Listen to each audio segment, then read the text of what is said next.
За последний год в странах Европы, в том числе и Российской Федерации, был зарегистрирован высокий рост заболеваемости коревой инфекцией. В связи с этим в апреле текущего года в Абхазии был дан старт вакцинации населения. С началом учебного года Минздрав Абхазии объявил о дополнительной вакцинации детей дошкольного и школьного возраста. К нам едут довольно-таки много мигрантов с Украины, с Узбекистана, где также эта коревая инфекция регистрируется.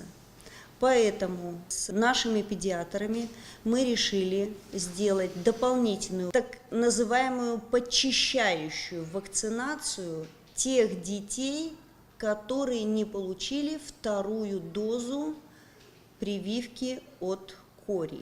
Людмила Скорик также отметила, что вакцина может защитить только тогда, когда создан коллективный иммунитет, особенно от заболевания с таким высоким уровнем восприимчивости, как корь. Рассказывая о программе вакцинации, главный врач детской городской поликлиники Ада Абухба сообщила, что детям прививка от кори вводится дважды – в первый год жизни и в 6 лет.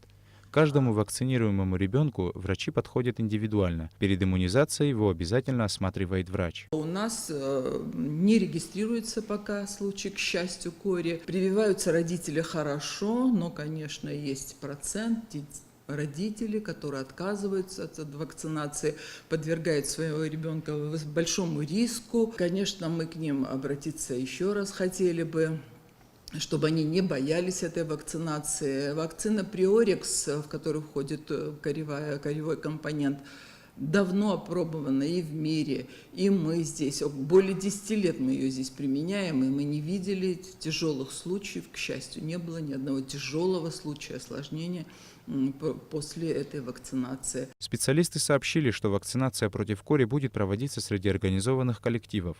Это школы, детские сады, а также в таких госучреждениях, как Таможенный комитет, пограничные службы и силовые ведомства, которые контактируют с приезжающими в страну людьми. На сегодняшний день любой желающий сможет бесплатно получить прививку от кори, обратившись в поликлинику. Саид Джарсалия, Беслан Чинджери, Абхазское телевидение.